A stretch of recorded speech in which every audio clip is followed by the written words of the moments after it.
स्थिर वैद्युतिकी।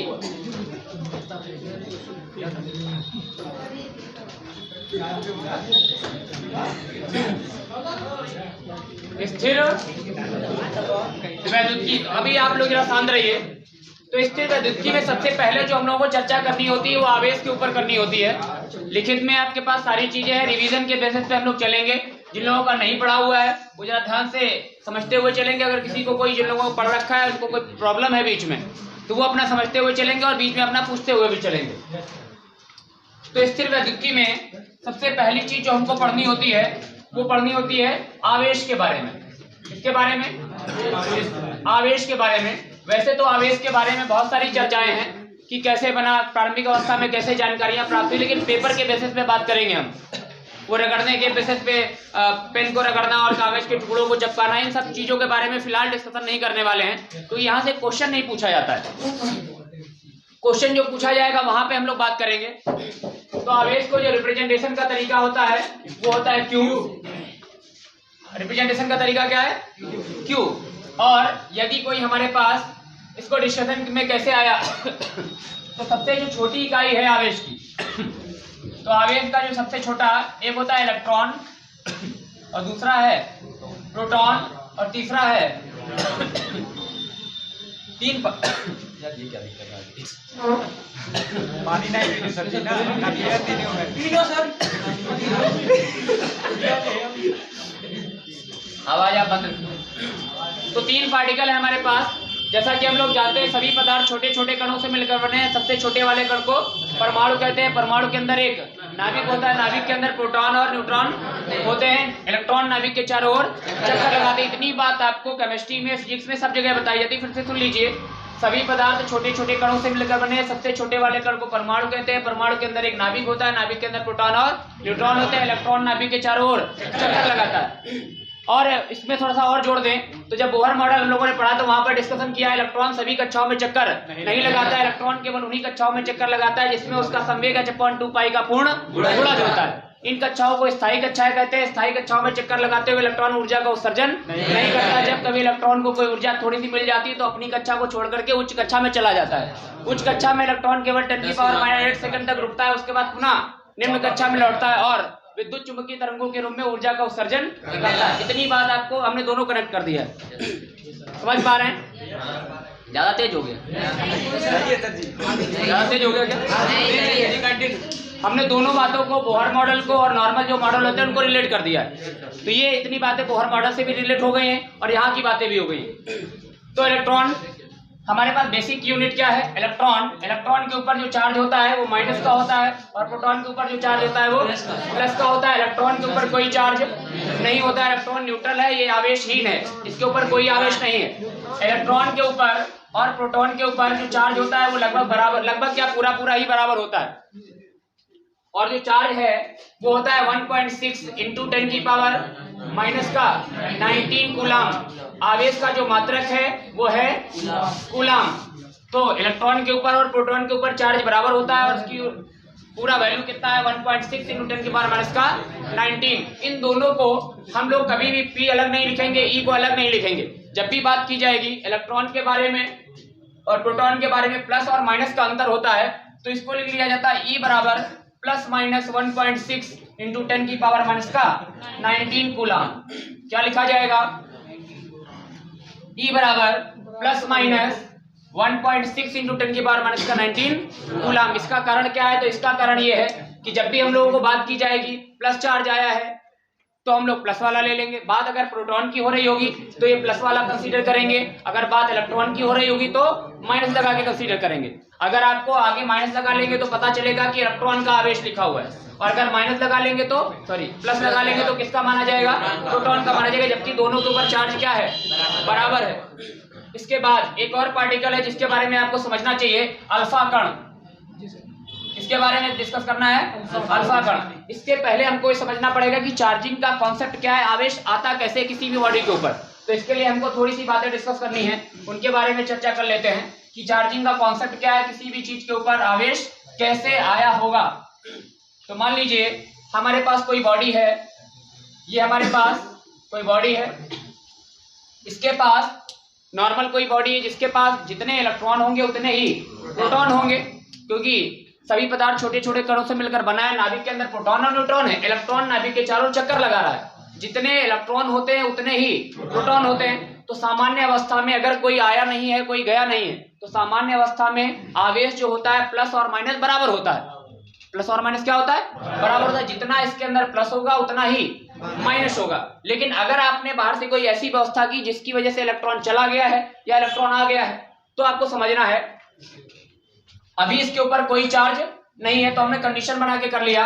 Condition number 1, जितना इसके ऊपर प्लस है उतना ही माइनस है। इसका अर्थ ये हुआ कि जितने प्रोटॉन है उतने ही इलेक्ट्रॉन है, जितने इसके पास प्रोटॉन है उतने ही क्या है? इलेक्ट्रॉन है। प्लस माइनस आपस में क्या है? बराबर है। अगर 10 प्लस है तो 10 ही क्या है? माइनस है। वो अलग बात है कि इलेक्ट्रॉन चक्कर लगा रहे हैं और पॉजिटिव चार्जेस कहाँ है? नाभिक के अंदर है, लेकिन है क्या? बैलेंस है। अगर कोई आया नहीं और कोई गया नहीं, तो प्रारंभिक अवस्था में हम लोग क्या बोलते हैं कि आवेश इसके ऊपर क्या है? 0 है।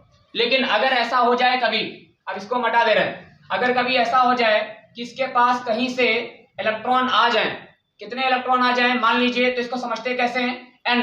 मान लीजिए n इलेक्ट्रॉन कहीं से आ गए, तो कहां से आ गए ये भी जानकारी नहीं, सोर्सेस का पता नहीं, किसी दूसरी बॉडी से आए होंगे। तो n इलेक्ट्रॉन अगर आ गए इसके पास, तो क्या आया है? माइनस आया है। इलेक्ट्रॉन जब भी आएगा तो क्या लेकर के आएगा? पहले इसके पास ना प्लस था ना माइनस था, और अगर इसके पास n इलेक्ट्रॉन कहीं से आ गए हैं तो क्या आया? इलेक्ट्रॉन। कितने आए? n। तो हम लोग क्या करने वाले हैं? n आए हैं इलेक्ट्रॉन, और इलेक्ट्रॉन क्या लेके आता है? माइनस लेके आता है। तो आगे क्या लगा लेंगे? तो चार्ज जो आया है वो कैसा आया है? नेगेटिव आया है, माइनस का आया है। तो हम लोग क्या लिख लेंगे? माइनस का आगे लगा लें। कितने आए हैं? तो n आए हैं। कौन आया है? इलेक्ट्रॉन। चाहे इलेक्ट्रॉन आए चाहे प्रोटॉन आए, आवेश तो बराबर ही लेके आएगा, केवल प्लस और माइनस का अंतर है। तो माइनस का यहाँ पे किसका मल्टीप्लाई करा दिया? E का। ऐसे हम लोग पूछते हैं हमने याद रखने के लिए, कौन आया? तो पता चला इलेक्ट्रॉन आया। कितने आए? n आए। इलेक्ट्रॉन आएगा तो क्या लेकर आएगा? माइनस लेकर आएगा। तो फॉर्मूला क्या बनेगा यहाँ पर? Q बराबर Ne, जिसको हम लोग बोलते हैं आवेश का क्वांटाइजेशन। आवेश का क्वांटाइजेशन मतलब आवेश को आप एक इलेक्ट्रॉन से कम में विभाजित नहीं कर सकते हैं। कभी भी क्वेश्चन ध्यान रखिएगा, कभी कभी पूछा जाता है कि आवेश को क्वांटाइजेशन क्या कहता है? आप जब भी किसी बॉडी से इलेक्ट्रॉन को निकालेंगे या किसी बॉडी से इलेक्ट्रॉन को देंगे, तो जब भी आप देंगे तो या तो 1 इलेक्ट्रॉन देंगे या 2 इलेक्ट्रॉन देंगे या 100 इलेक्ट्रॉन देंगे, कभी भी 1 से कम इलेक्ट्रॉन नहीं दिए जा सकते हैं। 1.5, पौने 2, 2.5, सवा वाला सीन यहाँ पे पॉसिबल नहीं है। जैसे अंडे जब भी आप खरीदेंगे, 1 खरीदेंगे, 2 खरीदेंगे, 3 खरीदेंगे, तो आवेश की जो सबसे छोटी मात्रा है वो क्या है? E के बराबर है। 1.6 × 10⁻⁻⁹ इससे छोटा आवेश संभव नहीं है। अभी हम लोगों को यही पढ़ना है कि इससे छोटा आवेश संभव, इससे छोटा आपको आवेश नहीं मिलेगा। लेकिन अब और हायर स्टडीज में ये पता चला है कि इससे छोटे आवेश संभव, जिनको क्वार्क्स कहा जाता है, वो हम लोगों को पढ़ना नहीं है। तो आवेश की क्वांटाइजेशन से हमको क्या पता चला कि आवेश Q बराबर हम लोग क्या लिख सकते हैं? Ne। अगर इलेक्ट्रॉन आया है कहीं से तो माइनस लगा लीजिए, और अगर इलेक्ट्रॉन चला गया है, इलेक्ट्रॉन चला गया है मतलब क्या चला गया है? माइनस चला गया है। तो बॉडी के ऊपर क्या बचा होगा? प्लस बचा होगा। तो यहीं पर फॉर्मूला हम लोग क्या लिख लेंगे? Q बराबर प्लस का Ne। तो 2 फॉर्मूले हमारे पास चलते हैं, Q बराबर माइनस का Ne और Q बराबर प्लस का Ne। दोनों को साथ में लेके चलना है। अगर आवेश कभी निकालना पड़ जाए तो Q बराबर Ne से निकाला जाएगा, जहां पर E का मान कितना है? G बराबर हम लोग जानते हैं 1.6 × 10⁻⁻19। आप लोगों को एक बात और समझनी है, कई बार ऑब्जेक्टिव में क्वेश्चन पूछते हैं, एक बॉडी से 100 इलेक्ट्रॉन चले गए, या एक बॉडी के ऊपर माइनस चार्ज है, बॉडी के ऊपर क्या है? माइनस चार्ज है, बताइए इलेक्ट्रॉनों की अधिकता है या इलेक्ट्रॉनों की कमी है? माइनस चार्ज है। कैसा चार्ज है? माइनस चार्ज है। इसका मतलब इलेक्ट्रॉन कहीं से आए होंगे, तभी तो माइनस आया। भाई माइनस कब आ सकता है आपके ऊपर? जब आपके पास इलेक्ट्रॉन ज्यादा हो गए हो। इसका मतलब इलेक्ट्रॉन कहीं से आ गए हैं, तो इलेक्ट्रॉन ज्यादा है। इलेक्ट्रॉन अगर ज्यादा है तो ज्यादा को हम लोग एक नाम से और जानते हैं, अधिकता। तो इलेक्ट्रॉनों की अगर अधिकता होगी तो माइनस चार्ज आएगा, इलेक्ट्रॉनों की अगर कमी होगी तो प्लस चार्ज आएगा। तो प्लस और माइनस आने का ये कॉन्सेप्ट है। आवेश को डिनोट करते हैं Q से। फॉर्मूला हमारे पास आवेश निकालने का आएगा Q बराबर Ne। एक क्वेश्चन यहाँ पे बड़ा चर्चा में रहता है एक कूलाम आवेश में इलेक्ट्रॉनों की संख्या, एक कूलाम आवेश में इलेक्ट्रॉनों की संख्या अगर आप निकालें Q बराबर N से, तो Q बराबर आपको कितना दिया गया, एक कूलाम। आवेश कितना बनाना है, एक कूलाम। आवेश कितना बनाना है, एक कूलाम। आवेश कितने इलेक्ट्रॉनों से निर्मित होगा, दो तरीके से क्वेश्चन पूछा जाता है। ऑब्जेक्टिव में पूछा जाएगा एक कूलाम आवेश में इलेक्ट्रॉनों की संख्या बताइए, या सब्जेक्टिव में पूछा जा सकता है एक कूलाम आवेश में इलेक्ट्रॉनों की संख्या कितनी होगी, ज्ञात कीजिए। तो उसके लिए अपन को क्या करना है, Q बराबर कितना बनाना है, एक कूलाम। और इसके बाद N का मान आपको निकालना है, इलेक्ट्रॉनों की संख्या। E का मान आपको पता रहता है 1.6 इंटू 10 की पावर माइनस का 19 कूलाम। आप लगाएंगे Q बराबर NE, वैल्यू रख दीजिए, तो N बराबर आ जाएगा Q अपॉन E। सॉल्व कीजिए, Q का मान कितना 1, E का मान 1.6 इंटू 10 की पावर माइनस का 19। दशमलव हटाएंगे, ऊपर 0 बढ़ाएंगे, ये आ जाएगा 10 गुणा ऊपर घाते जाएंगे तो क्या आ जाएगी, प्लस की 19 बटे क्या आएगा 16। भाग नहीं जाएगा, 1 0 इसको प्रोवाइड कर दीजिए तो ये आ जाएगा 100 बटे 16 गुणा 10 की घाते 18, भाग दे दीजिए तो ये आएगा 6.25 इंटू 10 की पावर 18। इतने इलेक्ट्रॉन कम होंगे या इतने इलेक्ट्रॉन ज्यादा होंगे। अगर माइनस चार्ज है तो इलेक्ट्रॉन ज्यादा है, और प्लस चार्ज है तो इलेक्ट्रॉन कम है। कितने, इतने। इसके बाद अल्फा कण के बारे में बात कर लेते हैं। अल्फा कण के क्या होता है, तो अल्फा कण जो होता है वो हीलियम का नाभिक होता है। अल्फा कण क्या होता है, हीलियम का नाभिक। हीलियम होता है 2He4। हीलियम क्या है, 2He4। हीलियम के पास 2 प्रोटॉन है और 2 ही इलेक्ट्रॉन है। अगर हीलियम से दोनों के दोनों इलेक्ट्रॉन निकाल दिए जाएं, हीलियम के पास 2 इलेक्ट्रॉन है और 2 ही प्रोटॉन है, दोनों के दोनों इलेक्ट्रॉन इसके निकाल दिए जाएं तो इसके पास कितना चार्ज आ जाएगा, Q बराबर 2 इलेक्ट्रॉन चले गए, मतलब 2 इलेक्ट्रॉनों के बाद प्लस चार्ज आ गया तो कितना आ जाएगा, प्लस का 2E, मतलब Ne, N की जगह कितना 2, और E तो अपना E होता ही है। 2 इलेक्ट्रॉन चले गए हैं, इसका मतलब 2E चार्ज आएगा। Ne से निकालो आप तो ये आ जाएगा Q बराबर 2E।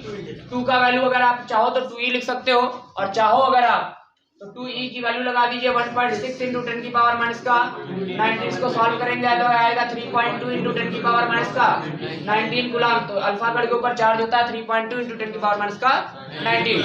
ये तो बात रही अल्फा कण की, और इस सवाल के बारे में इस तरीके के सवाल और भी पूछे जा सकते हैं। बेसिक बात ये है। अब हमारे पास बात ये आती है कि आवेश जो होता है प्लस और माइनस, आवेश हमेशा एक दूसरे को अट्रैक्ट भी करते हैं और एक दूसरे को रिपेल भी करते हैं। तो 2 आवेश अगर हैं एक दूसरे के करीब रखे हुए हैं तो उनमें अट्रैक्शन और रिपल्सन किस प्रकार से हो सकता है उसके बारे में डिस्कस कर लेते हैं। तो आवेशों के बीच में लगने वाला आकर्षण बल या फिर प्रतिकर्षण बल। धनात्मक आवेश अगर दोनों प्लस हैं और प्लस हैं तो ये एक दूसरे को प्रतिकर्षित करेंगे, प्लस और प्लस में रिपल्शन होता है। अगर माइनस और माइनस हैं तब भी क्या करेंगे, प्रतिकर्षित करेंगे, ध्यान रखिएगा।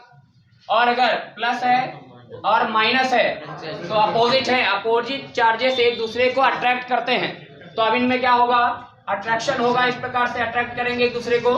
बल कितना लगने वाला है ये हमको निकालना है। दोनों एक दूसरे को अट्रैक्ट कर रहे हैं। अब इनका बल निकालने के लिए एक साइंटिस्ट का नाम आएगा जिसका नाम है कूलाम।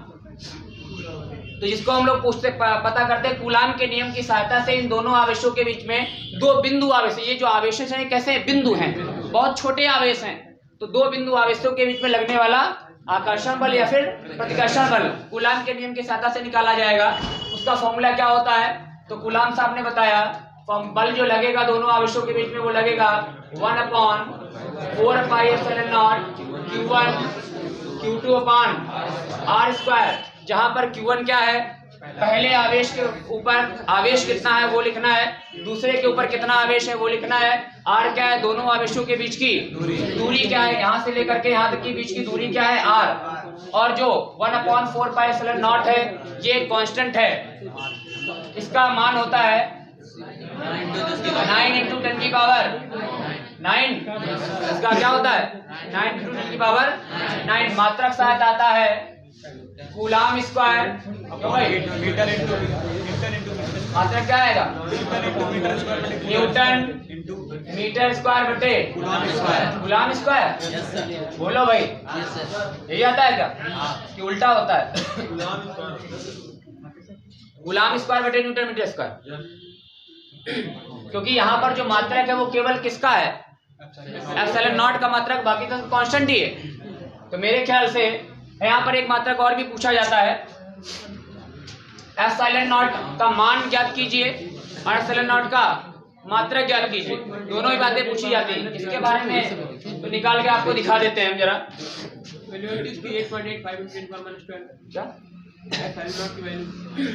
तो एप्सिलॉन नॉट का मान भी पूछा जाता है और इसका मात्रक भी पूछा जाता है।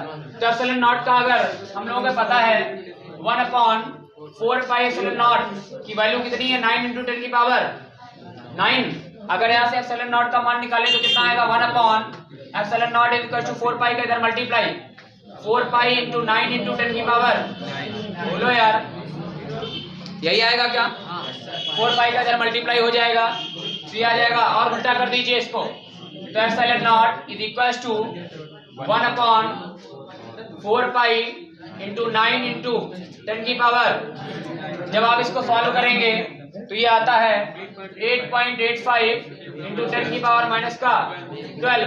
मात्रक इसका क्या आएगा, मात्रक यहीं से ज्ञात कर लेंगे, हमको निकालना है इसको। तो ये इसको इधर भेज दीजिए और इसको इधर बुला लीजिए। क्या आ जाएगा, कूलाम स्क्वायर बटे बल नीचे आएगा न्यूटन मीटर, मात्रक आएगा कूलाम स्क्वायर बटे न्यूटन मीटर स्क्वायर। मात्रक क्या आएगा, कूलाम स्क्वायर बटे न्यूटन मीटर स्क्वायर। एक ये भी क्वेश्चन बहुत पूछा जाता है। इसके बाद आप आ जाइए कि बल जो है हमारे पास, बल कैसी राशि है, सदिश राशि है। तो दो बिंदु आवेशों के बीच में बल कैसे लगेगा, तो जब भी इनको जोड़ने और घटाने की बात आएगी तो हम लोग कैसे बात किया करेंगे, सदिश योग क्या करेंगे, इसकी सहायता से करेंगे सदिश योग। बल सदिश राशि है तो जब भी दो बलों को आपस में जोड़ना होगा या घटाना होगा तो योग कैसा होगा, सदिश योग होगा। सदिश योग का नियम क्या होता है, दो बल अगर आपके पास किसी एंगल पर लगे हुए, यहां से क्वेश्चन बहुत इंपॉर्टेंट आता है। यदि मान लीजिए एक बल ये लगा हुआ है जिसको हमने F1 बोल दिया है, और एक बल ये लगा हुआ है जिसको क्या बोल दिया, F2 बोल दिया। इनके बीच में एंगल कितना है, थीटा। थीटा एंगल पे दो फोर्सेस हैं, दो से ज्यादा भी हो सकते हैं, फिलहाल दो का काम कर रहे हैं। तो वेक्टर में हम लोगों ने पढ़ा है, दो वेक्टरों को अगर एक साथ इकट्ठा किया जाए तो करने का तरीका क्या है, फॉर्मूला आता था वेक्टर में R बराबर √r1² plus R2² plus 2r1r2 cos of theta, 2r1r2 cos of theta. जहां पर r1 पहला वाला वेक्टर है, r2 दूसरा वाला वेक्टर है, और थीटा इन दोनों के बीच में एंगल। अगर बल की बात करें तो क्या लिखेंगे, F इज इक्वल टू या Fr इज इक्वल टू आ जाएगा F1² plus F2² plus 2F1 F2 cos of theta, 2F1 F2 cos of. अगर कोई भी, हमारे केवल बल की ही नहीं बात कर रहे हैं, अगर कोई भी सदिश राशि है कभी भी, चाहे वो बल की बात करें, चाहे वो इलेक्ट्रोस्टैटिक्स की बात करें, चाहे वो तीव्रता की बात करें, चाहे वो मैग्नेट की बात करें, अगर सदिश राशियां हैं तो उनको जोड़ने के लिए हम लोग इसी तरीके को फॉलो किया करेंगे।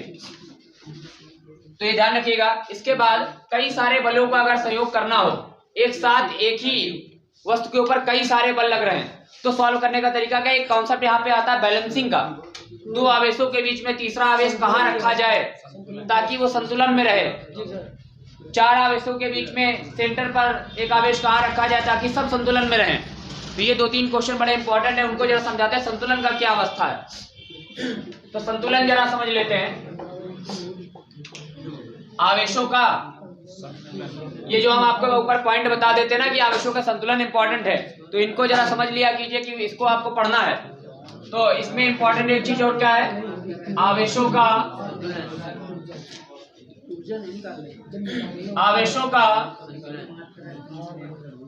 संतुलन। किसका संतुलन, आवेशों का। इसके लिए जरा सभी लोग इधर ध्यान दें। मान लीजिए संतुलन कैसे होगा, पहले ये समझिए आप।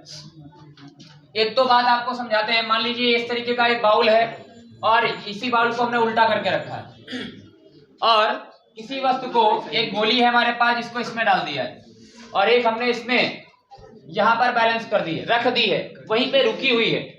रुकी हुई का मतलब ये है दोनों ही गोलियां रुकी हुई, एक यहाँ पे रुकी, एक यहाँ पे। ऐसी अवस्था को हम लोग बोलते हैं कि संतुलित अवस्था में रखी हुई है। अगर आपने जरा सा भी हिलाया डुलाया तो गिर जाएगी।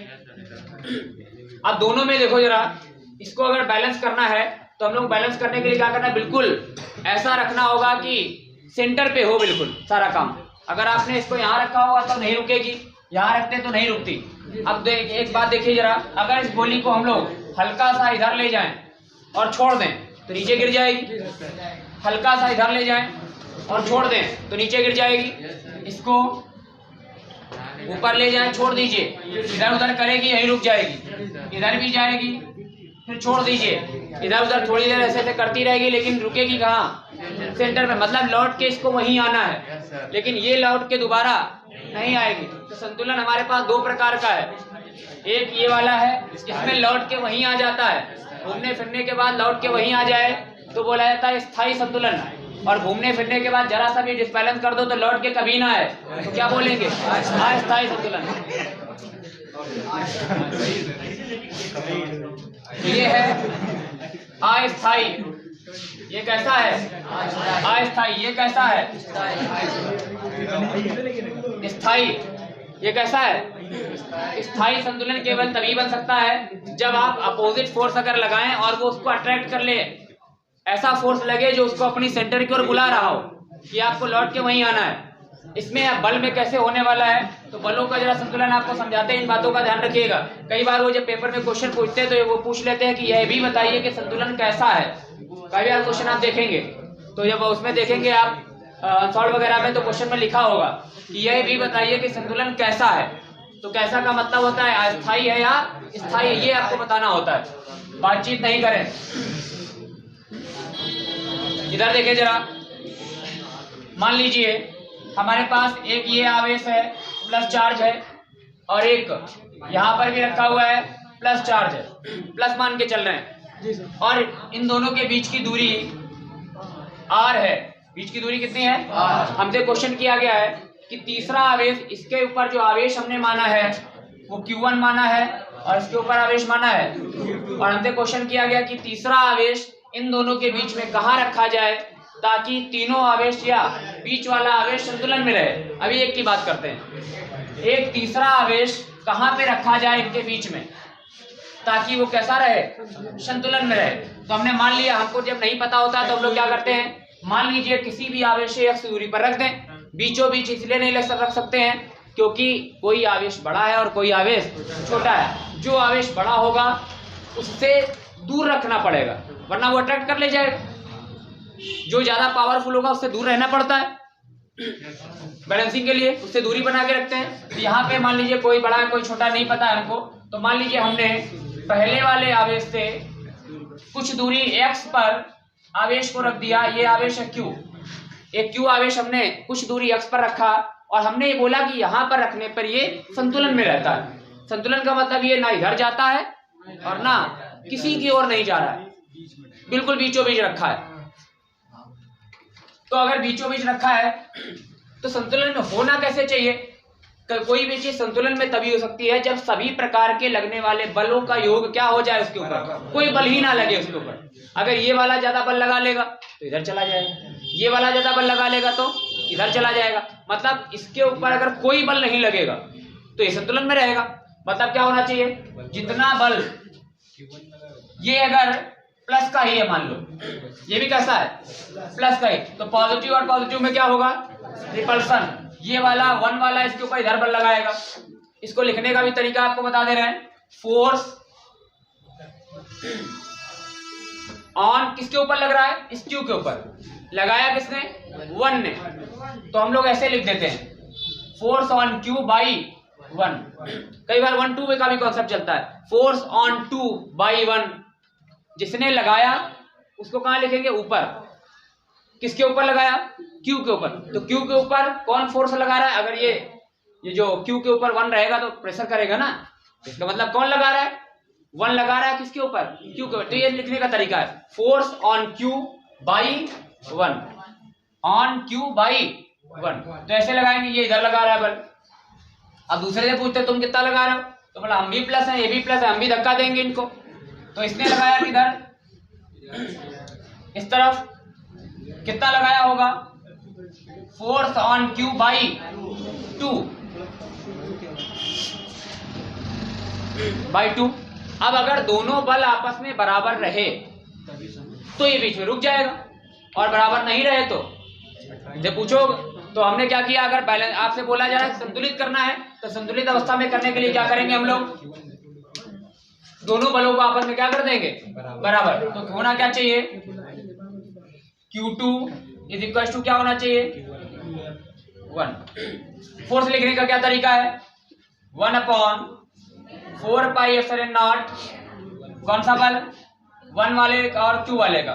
तो क्या लिखेंगे, पहला आवेश और ये कौन सा आवेश बनेगा, इन दोनों के बीच में निकाल रहे हैं तो ये पहला आवेश और ये दूसरा आवेश, तो क्या आएगा Q1 इंटू Q बटे बीच की दूरी कितनी, यहां से यहां तक x स्क्वायर, आर स्क्वायर होता है। अब ये वाला लिखो बराबर 1/4 पाई एप्सिलॉन नॉट। अब इनके बीच निकालना है तो Q2 इंटू Q बटे बीच की दूरी कितनी आएगी, टोटल है r, तो ये कितना बचेगा, r माइनस x बचेगा कि नहीं बचेगा, तो ये आ जाएगा r माइनस x का होल स्क्वायर। Q ने Q को मार दिया, 1/4 पाई एप्सिलॉन नॉट 1/4 एप्सिलॉन को मार दिया, बचा क्या, Q1 upon x square is equal to Q2 upon r minus x का होल स्क्वायर। तो आप शॉर्टकट क्या लगाया करेंगे, अगर आप शॉर्टकट लगाना चाहें दिस और उनके बीच की दूरी का दिस अपॉन दिस, आवेश और बटे बगल में उसकी दूरी कितनी है, Q1 और x का स्क्वायर देखो है। दूसरी तरफ जो दूसरा आवेश है Q2 और उसके बगल में दूरी कितनी है, उसका स्क्वायर। डायरेक्ट आप अगर यही लगाते तब भी आंसर वही आता। और आप ध्यान से एक बात समझ लीजिए, अगर दोनों आवेश बराबर होते, Q1 और Q2 भी अगर आपस में बराबर होते तो ये भी कट गया होता, फिर आप जब x बराबर निकालते तो वो आता r/2, निकाल के देख लीजिए घर पे। अगर आप Q1 और Q2 को आपस में बराबर कर दें और फिर इसको सॉल्व करें तो ये आएगा x बराबर r/2। मतलब x जो आपने माना है वो कहाँ मानना पड़ेगा आपको, बीचों बीच, क्योंकि दोनों आवेश बराबर हैं तो दोनों आवेश बराबर बल लगाएंगे, और दोनों आवेश अगर बराबर बल लगाएंगे तो दोनों को बराबर दूरी पर रखना पड़ेगा। फिर आपको कहाँ रखना पड़ेगा, बीचों बीच। तो बराबर दूरी पर बीचों बीच क्यों नहीं रख रहे हैं हम लोग, क्योंकि हमारे पास जो आवेश है Q1 Q2 अलग अलग है, इसलिए हम बीचों बीच नहीं रख रहे। तो ये कंडीशन रहती है हमारे पास बैलेंसिंग की, एक ये कंडीशन आ गई बैलेंसिंग की। इसके बाद एक क्वेश्चन और पूछा जाता है, अगर किसी को नोट करना हो तो ये नोट कर सकता है। ऐसे यहाँ से क्वेश्चन आता है, अगर क्वेश्चन कोई बल से आएगा तो ऐसी कंडीशन से आता है। सॉल्व हम कोई भी क्वेश्चन नहीं करने वाले हैं, केवल हम आपको कॉन्सेप्ट बताते हुए चल रहे हैं फिलहाल, ताकि जो बातें आपको भूल गए हैं, जो याद नहीं रहती हैं, वो आपको याद आ जाए सब। अगर कोई नोट करना चाह रहा है तो इसको नोट कर सकता है।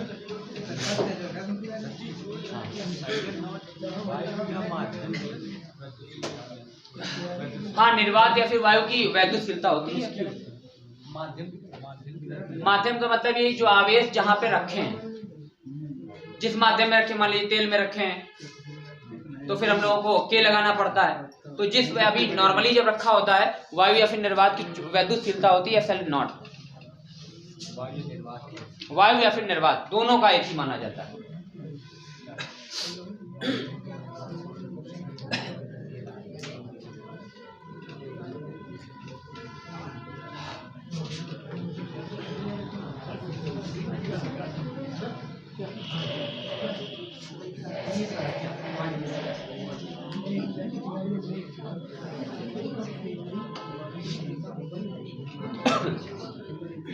कोई बता सकता है कि ये संतुलन कैसा होगा,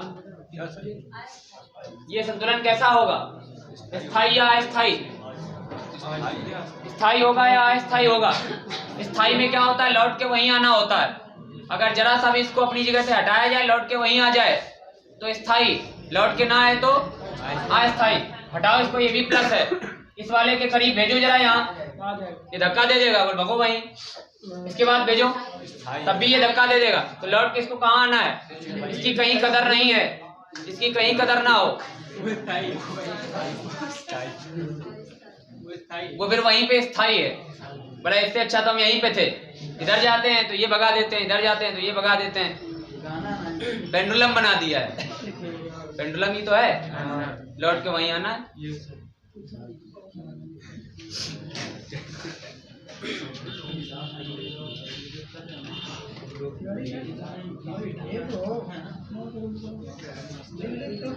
समझ पा रहे हैं?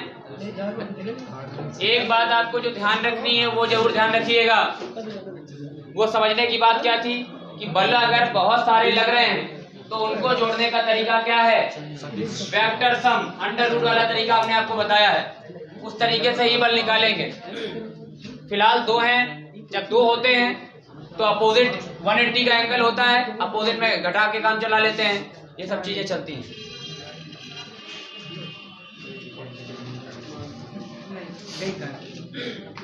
ठीक है भाई, हटा दिया जाए, ज्यादा टाइम नहीं देंगे।